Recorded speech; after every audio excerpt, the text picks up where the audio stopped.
Hello and welcome to my channel if this is the first video of mine that you are watching, but if it is not, welcome back. Today I am going to be chatting about the books that I hope to read this summer. I started doing this last season with my spring TBR/MBR, and it worked out really well for me to look at my reading goals on a quarterly basis rather than a monthly basis. So again, I have 15 books that I'm hoping to read over the course of the next 3 months or so that align with my overall yearly goals. So I have a K book in there, and I do have 2 nonfiction books in there, you could say, but there is a heavy fantasy focus, which is just par for the course for me. And with this summer MBR or TBR or reading wish list, I am prioritizing my physical unread books, the books that I already have library loans out for, and then again, those yearly reading goals that I'm hoping to achieve. And while you can see over my shoulder here that there are a few books left on my spring TBR that I didn't quite get to yet, even though there are a few days left in June while I am filming this, I'll get into those whilst I dive into the books that I have here in front of me for my summer reading wish list, because those will trickle in, and I am still going to prioritize reading those 3 books there over my shoulder. But without further rambling, because I've got a feeling this is going to be a long one, let's dive right into the books. The first book that I'm hoping to read this summer is one that is beloved by many, especially here on BookTube and over on Bookstagram, and that is The Shadow of the Gods by John Gwynne.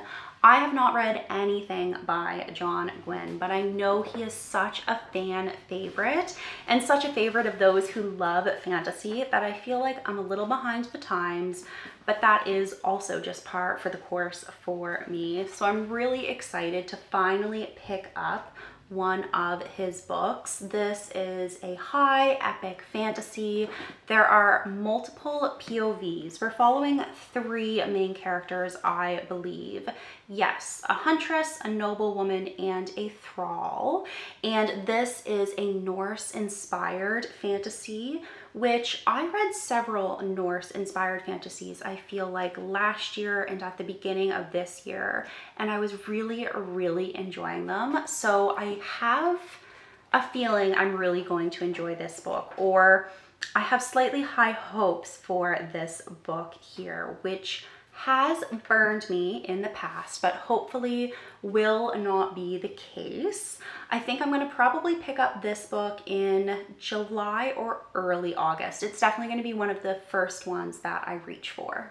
The next book that I'm hoping to read is not one that I've heard many people speak about, and it is one that I fully admit I was drawn to by the cover initially, but then the summary had me hook, line, and sinker. And that is Fate of the Fallen by Kade. This is another high epic fantasy, but we're following not quite a reluctant hero, but kind of an anti-hero figure, because he is the best friend to the hero in this duology. But when events take place, he has to step into the spotlight and kind of pick up the mantle of hero, even though he is just an ordinary man. And you can see here on the cover, it says, "For men to rise, heroes must fall." So I'm really looking forward to this one. Again, I have slightly high hopes or high expectations for it, just because I think the premise sounds so intriguing. I love a little bit of a reluctant hero. I love a little bit of that anti-hero storyline.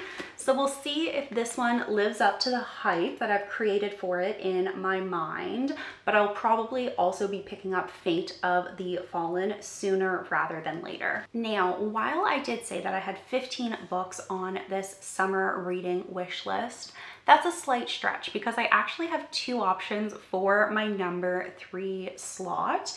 And that's because one of them is a book that I have on my shelf, and another one is one that I have to place an interlibrary loan on for, so I don't have it in front of me.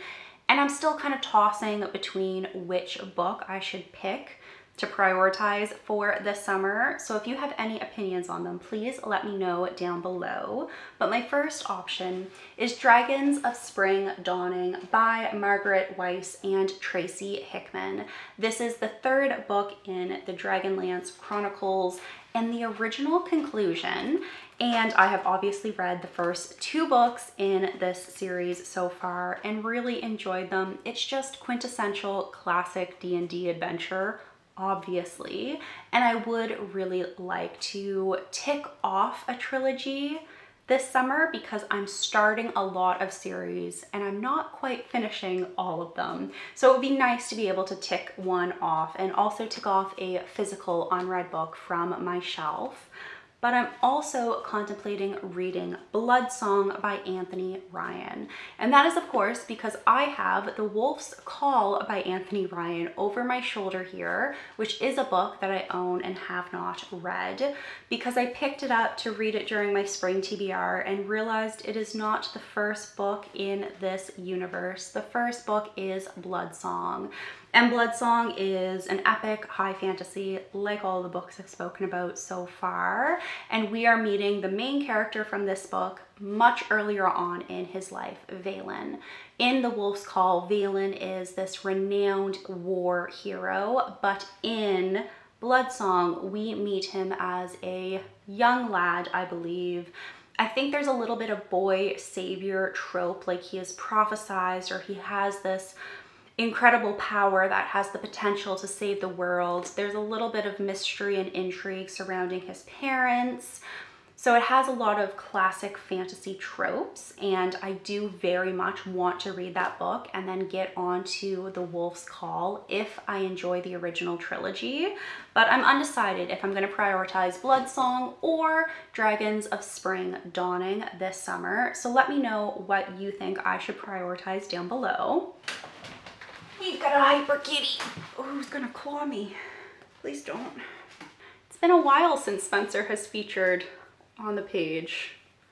The poor boy's been a little bit poorly, but he's doing all right. So much better.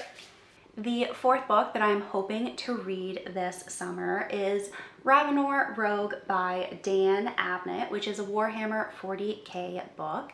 This is the 3rd book in the Ravenor trilogy, and you might be able to see that behind me there, the 2nd book in this trilogy, Ravenor Returned, is sitting unread because Ravenor Returned was on my spring TBR. I have not read it yet. There are a few days left in the month, and that is the book that I'm going to be prioritizing. So I might get to it before the end of June. I'll get to it some point in July, definitely, because I really want to read Ravenor Rogue at some point in the next 3 months so that I can say I have finished this trilogy. I have read a few different Warhammer authors now. I think maybe only 3, but Dan Abnett is by far my favorite.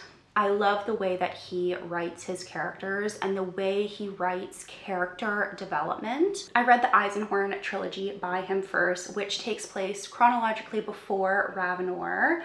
And I didn't enjoy the first Ravenor book as much as I enjoyed the Eisenhorn trilogy, but I still enjoyed it and I'm still eager and excited to see what comes next for these characters.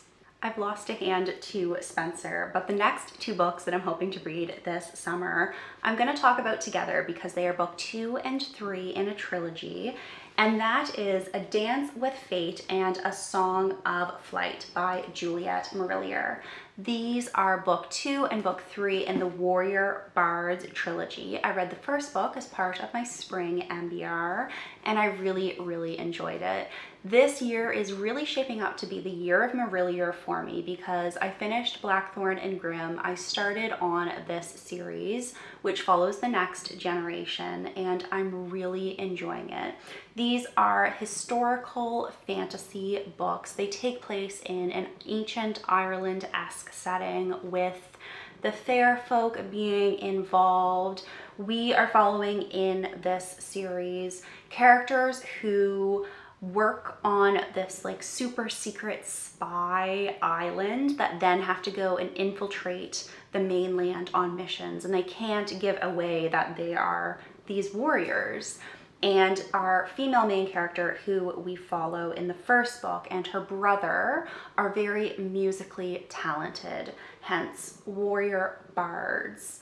And I can't reveal anything of what takes place or what is going to take place in book 2 or book 3 without spoiling things, but I really enjoyed the first book in this trilogy, and I'm super excited to continue on with these characters.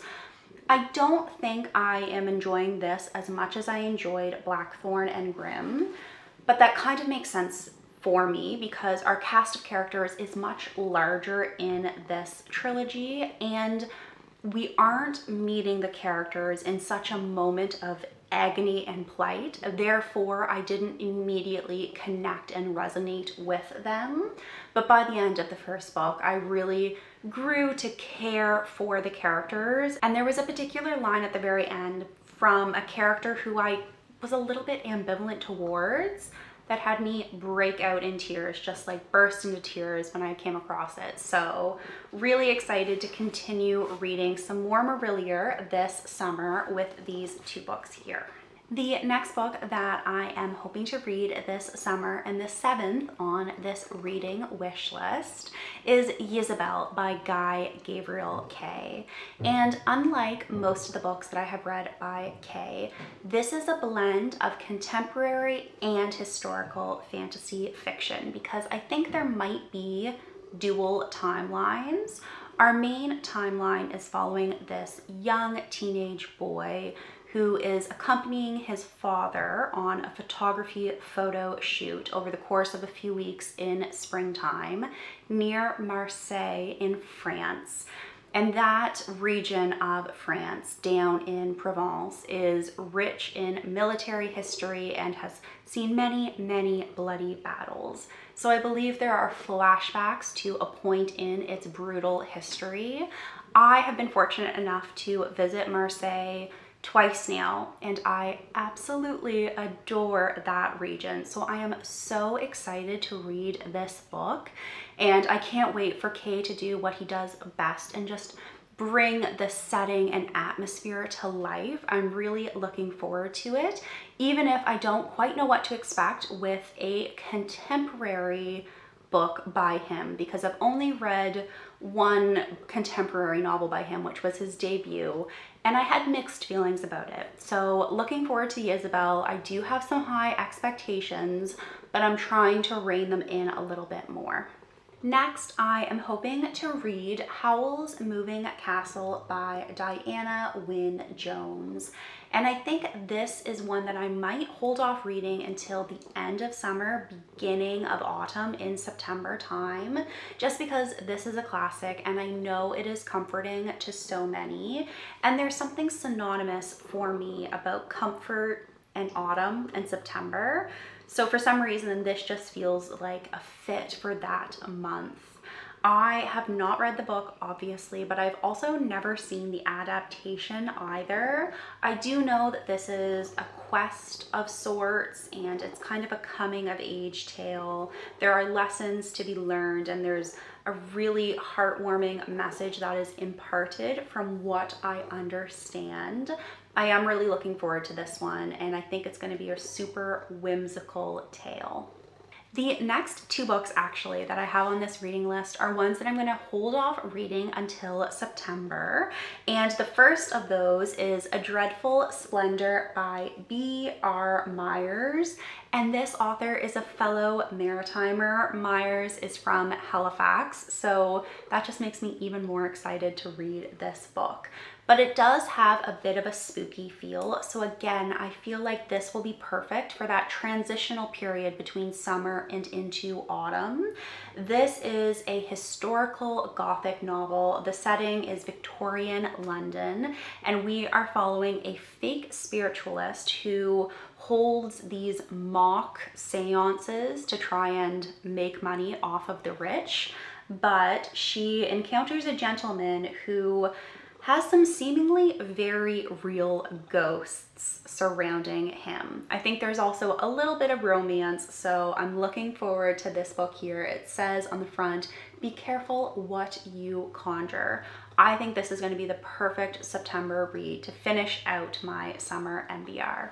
Then the next book that I probably won't get to until September time is fitting with that time period, that transitional end of summer, beginning of autumn, but I'm probably not going to be picking it up for a few months because I'm waiting on a hold to become available through Libby, and it tells me that it's going to be about 12 weeks. So I'm squeezing this one in on the hope that it will be delivered before the end of September, but that is The Tainted Cup by Robert Jackson Bennett, which is a murder mystery. It does have a historical feel to it from what I understand, and it does have a Sherlock and Watson vibe with the main characters and their relationship to one another.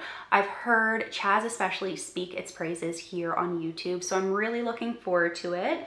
I'm hoping that I get it before those full 12 weeks have elapsed, but I am beholden to the whims of Libby and all of those who placed a hold before me, so we'll see. Spencer has unfortunately left me, but that does mean I have a free second hand again. So let's move along into the fantasy romances that I'm hoping to read over the course of the next few months or so. The first of which is Sword Crossed by Freya Marsk, and this is a historical queer fantasy romance. And there's a little bit of enemies to lovers in the characters we are following, Matty and Luca. So I'm really excited to see how I get on with this one. I'm also very excited because this is a standalone novel. And like I have already said, I feel as if I've started a lot of series this year, but not necessarily finished an equal amount. There's something just so comforting to me with a nice little standalone. So I'm excited to pick up Sword Crossed. I think this is one that I'm probably going to pick up sooner rather than later. I don't think it's going to take me very long to read. And I'm excited to see what Marsk does with these characters, especially because there's a blurb by Casey McQuiston on the front, and I really value their opinion because I have loved their books. The next book that I have to talk about is actually 3 books in one. So again, slightly stretching that 15-book TBR definition that I spoke about earlier, but it is Court of the Vampire Queen by Kade Robert, which is a trilogy bind-up. This is an explicit paranormal romance.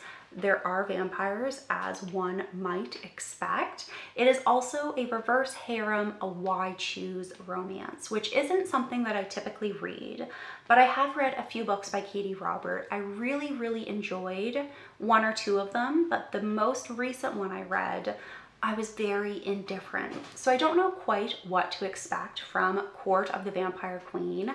I am looking forward to it though. And when I was just flipping through it a few minutes ago, I saw that the acknowledgement here on the front says that this book is for everyone who is Team Damon, Team Spike, and far too into Dmitry Belikov, which guilty as charged. So I think I'm quite excited to finally pick this book up. It has been sitting on my shelf for several months now, so I think this will be a July read for me.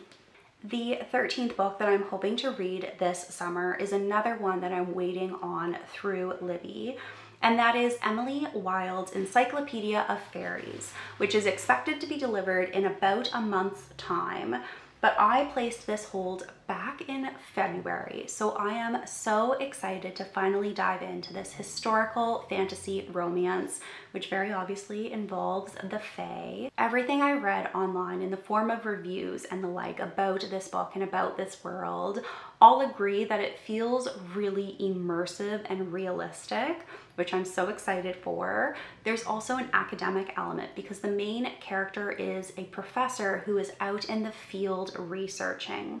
So I am anticipating a lot of really beautiful imagery and descriptions when it finally comes time for me to read this book. I do have slightly high hopes, so I'm hoping that it lives up to my expectations.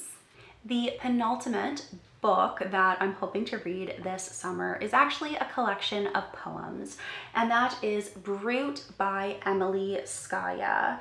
And this is again a book or a title that drew me in based on the cover. I saw this cover and just was entranced, and then I read a little bit more about the collection and really wanted it on my shelf. The themes of this collection are gender, identity, sexuality, violence, and reclaiming one's self after tragedy or after a pivotal moment of change. This is a debut collection, and again, I'm really excited to dive into this. Even though I don't often read poetry, this is something that I'm envisioning myself making myself cozy one evening with perhaps a cocktail, perhaps a glass of wine, perhaps a cup of tea, and a very cozy blanket, and just diving into these pages, savoring the words, and slowly taking my time with Brute. Finally, the last book that I'm going to talk about today that I'm hoping to read over the course of the summer is The Power of Geography: 10 Maps That Reveal the Future of Our World by Tim Marshall. I read Prisoners of Geography by Tim Marshall several months ago now, and I really enjoyed it. I found the tone that he uses to convey facts and data points to be interesting and compelling. I enjoyed his takes on global politics and his projections and anticipations of what might take place. This book was published in 2021, and one thing that I did find with Prisoners of Geography is that it was so interesting to read what he thought was going to happen in the modern day, because some things did actually come to fruition and some things did not. So I am intrigued to read what he thought in 2021 was going to take place, because there are some countries in here that are very much at the forefront of the news right now. So I'm excited to read The Power of Geography. I'm hoping it compels and intrigues me just as much as Prisoners of Geography, but I will let you know my thoughts when I do get around to reading this. I'll probably pick this book up in probably August. I definitely am in the mood for a few more fantasy romances at the moment. But those are the 15, 16, 17, 18 books that I'm hoping to prioritize during this summer. If my spring TBR, MBR is anything to go by, I'm definitely going to read more than just the books I've spoken about today, but I really enjoyed having a curated list to prioritize, and it definitely helped me read more of my physical unread books than I would have if I hadn't have had that list. So let me know down in a comment below if you have read any of the books I've spoken about today, because I'd love to chat with you about them. Thank you very much for watching this video, and I will be back soon with a new one. Bye for now.